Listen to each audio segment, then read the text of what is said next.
ہمیں اپنے پیارے محبوب کی سیرت مبارکہ پر عمل کرنے کی توفیق عطا فرمائے اور حضور کے غلاموں کا ہمیں غلام بنائے اور ان کے احکامات پر ہمیں چلنے کی توفیق عطا فرمائے، ان کا ادب اور احترام کرنے کی توفیق عطا فرمائے۔ اور اسی طرح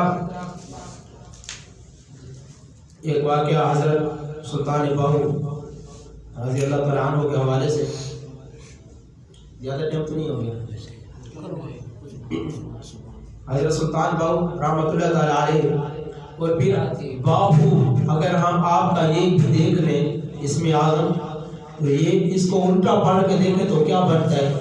واہا الف با وہاب، اللہ تعالیٰ کا اسم اعظم وہی نام بنتا ہے سلطان باہو۔ تو آپ وہ عظیم ہستی ہے جو اپنی باطنی بیعت پیارے آقا علیہ السلام سے کی۔ بچپن کا عالم ہے کہ آپ شور کوٹ کے جنگل میں قلعہ کے ساتھ، شور کوٹ قلعہ اس کے ساتھ جنگل تھا، وہاں پر آپ جنگل میں تھے تو ایک نورانی شکل والا شخص آتا ہے، عربی لباس پہنا ہوا ہے، گھوڑے پر سوار ہے، وہ آپ کو اٹھا لیتا ہے اپنے گھوڑے پر، اور پھر آپ اس سے عرض کرتے ہیں کہ آپ کون ہو؟ وہ کہتے ہیں کہ میں علی ہوں۔ وہ لے کر جاتا ہے ان کو حضور کی بارگاہ میں، اور حضور علیہ السلام ان کی بیعت فرماتے ہیں، حضور علیہ السلام سے وہ بیعت لیتے ہیں، حضرت سلطان باہو آپ پر بیعت فرماتے ہیں حضور علیہ السلام سے، اور پھر آپ انہیں سپورٹ کرتے ہیں حضور غوث اعظم کی، اور پھر حضور یہ ارشاد بھی فرماتے ہیں کہ تجھے خلق کی رہنمائی کے لیے اور پھر اس دین کی حفاظت کے لیے یہ دو پیغام ان کو ملتے ہیں کہ آپ کے یہ کام ہے کہ آپ نے خلق کی رہنمائی بھی کرنی ہے اور پھر دین کی حفاظت بھی کرنی ہے۔ پھر اس کا یہ عالم تھا حضرت سلطان باہو کا کہ جو بھی آپ کو دیکھتا بچپن کے عالم میں بھی جو بھی آپ کو دیکھتا وہ کلمہ پڑھ کر مسلمان ہو جاتا۔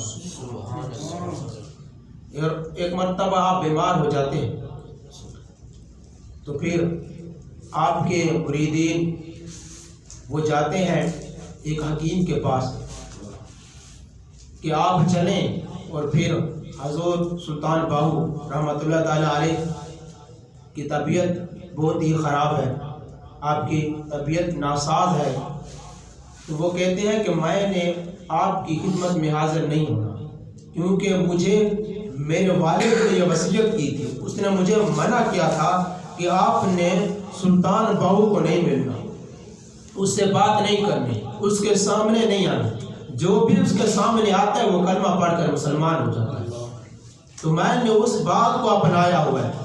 تو پھر آپ اس طرح کیجئے کہ ان کا کلولہ پانی کے لیے نہیں ہوتا، وہ لے کر آئے تو میں اس سے ان کا علاج کر دوں گا۔ جاتے ہیں، وہ ان کا کلولہ لے کر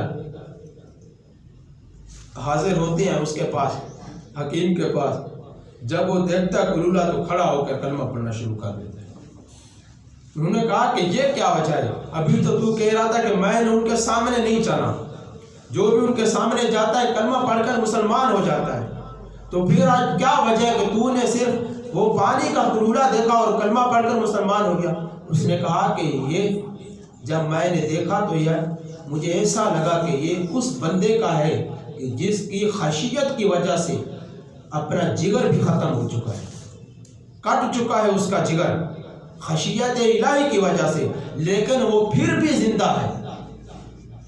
تو یہ پھر حق کی علامت ہے، حق کی نشانی ہے، تو پھر یہ حق کی بات ہے، یہ اس بات کو تسلیم کرنا میرے لیے لازم ہو گیا تھا۔ کوئی ایسی ذات تو ہے جس نے اس کو جگر کے بغیر بھی زندہ رکھا ہوا ہے، اتنی خشیت الہی ان کے اندر اور اتنا خوف خدا اس کے اندر کہ ان کا جگر بھی کٹ کر باہر آ جائے تو پھر بھی وہ زندہ اور سلامت ہے۔ سلطان باہو رحمۃ اللہ تعالیٰ علیہ، اور ان کے بارے میں ایک اور بھی کرامات اکثر کتابوں میں ملتی ہے جو مشابہت رکھتی ہے حضرت کروڑ والے جو پیر ہیں سواگ شریف والے، ان سے بھی ان کی مشابہت ہے اس کرامت کی۔ وہ فرماتے ہیں کہ آپ انہی جنگل میں ہی جنگل میں تھے، اللہ تعالیٰ کی عبادت میں مشغول تھے. اور پھر یہ ہمارے جو بزرگوں کا ہم اگر تاریخ اٹھا کر دیکھیں تو ان کی یہی روٹین تھی کہ وہ اکثر تنہائی کو پسند کرتے تھے، جنگلوں میں عبادت کیا کرتے تھے، اللہ تعالیٰ کو یاد کیا کرتے تھے. اسی طرح ہم اگر دیکھیں حضور غوث اعظم کا، تو آپ 25 سال تک جنگلوں اور بیابانوں اور ویرانوں میں رہے، اللہ تعالیٰ کو یاد کرتے رہے. 25 سال اب دیکھیے. اور پھر آپ کے بارے میں یہ بھی آتے 40 دن تک بغیر کچھ کھائے پیے آپ اللہ تعالیٰ کی عبادت میں مشغول رہتے تھے، 40 دن تک. اور پھر حضور غوث اعظم فرماتے ہیں کہ 40 سال میں نے عشاء کی نماز جس وضو سے پڑھی اس وضو سے صبح کی نماز ادا کی. 15 سال آپ فرماتے ہیں کہ 15 سال میں نے مسلسل 15 سال ہر رات میں نے قرآن مجید کا ختم کیا. یہ دیکھیے ان کی ہمارے بزرگوں کا. اور پھر آپ جب درس و تدریس کی طرف ہے، واعظ و نصیحت کی طرف ہے، تو پہلے آپ اللہ تعالیٰ کی عبادت میں اس طرح تنہائی میں مشغول رہے اور اس کے بعد پھر آئے اس طرف واعظ و نصیحت کی طرف آئے. وہ 25 سال گزارے وہ جنگل بیابان میں، وہ ویرانے میں، اللہ تعالیٰ کی یاد میں. اور پھر اس طرح ان کو رنگ لگا کہ آپ کی اگر محفل میں لاکھوں کا مجمع بھی ہوتا، جس طرح پہلا شخص آپ کو سن رہا ہوتا تھا، جس طرح اس کے پاس آواز جاتی، اسی طرح آخری شخص کے پاس بھی اسی طرح آواز جاتی، برابر آواز تمام انسانوں کے پاس جاتی. یہ بھی آپ کی کرامت تھی. اور پھر آپ کی محفل میں جو آنے والے ہوتے آپ ان کی دل کی کیفیت بھی جانتے تھے. کہ آپ فرماتے ہیں کہ اگر مجھے شریعت کا پاس نہ ہوتا تو میں یہ بتا دیتا کہ تم لوگ کیا چیز کھا کر ہو اور تم نے گھر میں کیا چھپایا ہوا ہے. اور اسی طرح آپ کی محفل میں حضرت امام حنفی رحمۃ اللہ تعالیٰ علیہ وہ بھی تشریف فرماتے ہیں، ان پر غشی آتی ہے. اور پھر اسی دوران پھر آپ بھی کھڑے ہو جاتے ہیں، ممبر پر واعظ و نصیحت کر رہے تھے، پھر کھڑے ہو جاتے ہیں ادب کے ساتھ. کھڑے ہونے کے بعد واعظ و نصیحت چھوڑ دیتے ہیں اور پھر بیٹھ جاتے ہیں. تھوڑی دیر کے بعد لوگ دریافت کرتے ہیں کہ یا غوث یہ کیا بات تھی کہ آپ واعظ کرتے کرتے اچانک کھڑے ہو گئے ادب کے ساتھ اور پھر بیٹھ گئے. آپ فرماتے ہیں کہ امام حیثی سے پوچھ لیجئے جو میری اس محفل میں تھے، جو میری اس بزم میں تھے، اسے ان وقت غشی آ گئی تو حضور ان کے خواب میں تشریف لے کر آئے. اب یہ بھی جانتے تھے حضور غوث اعظم فرماتے ہیں کہ حضور ان کے خواب میں تشریف لے کر آئے اس غشی کی حالت میں، لیکن اس وقت حضور علیہ الصلوۃ والسلام میرے روبرو تشریف لے کر آئے تو میں حضور کے ادب میں کھڑا ہو گیا. یہ شان تھی حضور غوث اعظم کی.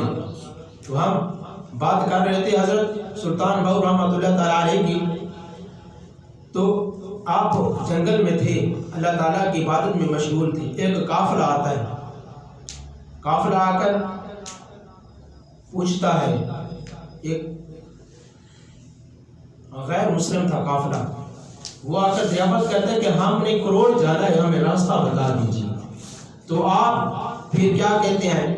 آپ کہتے ہیں کہ تو سب کروڑ بننا ہے یا توڑ بننا ہے؟ انہوں نے آگے سب توڑ پہنچا رہے، کیونکہ ہمیشہ کوئی منزل مقصود تے پہنچنا نہ ہوئے تو وہی یاد ہے یا سب تو توڑ پہنچا رہے جیتا اسا منزل مقصود ساری ہے سب توڑ پہنچا رہے. وہ آدھے نسا حضور پوچھتے ہیں کہ تو سب کروڑ بننا ہے یا توڑ بننا ہے؟ انہوں نے کہا سب توڑ بننا ہے. چلو آ کے اچھا بات اکھی بند کرو. اکھی بند کی دیا نے کچھ میں بعد آ کر انہوں اکھی کھولو، ڈٹھا ڈٹھا سامنے حضور صلی اللہ علیہ وسلم کا روزہ. سبحان اللہ.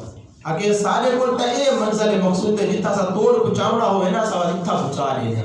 حضور جانتے غلام جانا. وہ پہنچ گئے حضور دی بارگاہ دے بھی سارے کرامت دیکھ کے کلمہ پڑھ کے مسلمان تھے. انہیں بھی ایک اور واقعہ کہ ایک برات گزری ہے، انہوں نے پوچھا ہے رستہ حضور سلطان بہو کو کہ ایسا احمد پور سیال بہنا ہے. آپ فرمائے دیں کہ چلو ٹھیک ہے تو آپ میں احمد پور سیال پہنچا رہے ہوں. کچھ ہی لمحے بعد وہ دے دن تا سامنے حضور دا روزہ ہے. آپ فرمائے دیں اساں تا انہی احمد مصطفیٰ کو جانتے ہیں جیرا لگیاں نبھا جانتا ہے. اساں تا یہ احمد کو جانتے ہیں جن دی بارگاہ دے وچ اساں کو پہنچا دیتا ہے. تو حضور جانتے غلام جانو. حضور سلطان باہو رحمت اللہ تعالی علیہ آپ دیا کرامات بے پناہ بے تحاشا ان آپ دیا کرامات.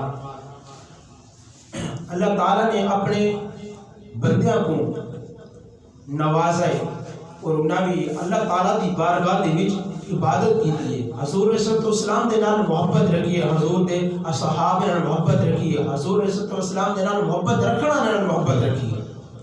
اور جڑا حضور دے نال محبت رکھتے اور جڑا حضور دے محبت رکھنا نال محبت رکھتے اللہ تعالیٰ انہاں دا مقام بلند فرما رہے ہیں. اور اللہ تعالیٰ فرماتا ہے قرآن مجید فاذکرونی اذکرکم واشکروا لی ولا تکفرون, کہ تو سب میرا ذکر کرے سو میں تمہارا چرچا کرے سو.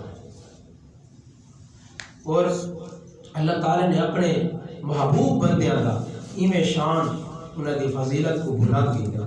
اور اللہ تعالیٰ دی بارگاہ دے وچ دعا ہے کہ اللہ تعالیٰ سب کو بھی اپنے پیارے بندے دے نقش قدم تے چلن دی توفیق عطا فرمائے, انہاں دی سیرت کو اپناون دی توفیق عطا فرمائے. دعا ہے کہ اللہ رب العزت میرے ٹوٹے پھوٹے الفاظ اپنی بارگاہ دے وچ قبول و منظور فرمائے. تمام دوست احباب محبت عقیدے نال سنائے. اللہ تعالیٰ تمام احباب دے صغیرہ کبیرہ گناہوں کو معاف فرمائے اور سارے اللہ تعالیٰ خاتمہ بالایمان اور خاتمہ بالخیر. باخر دعوانا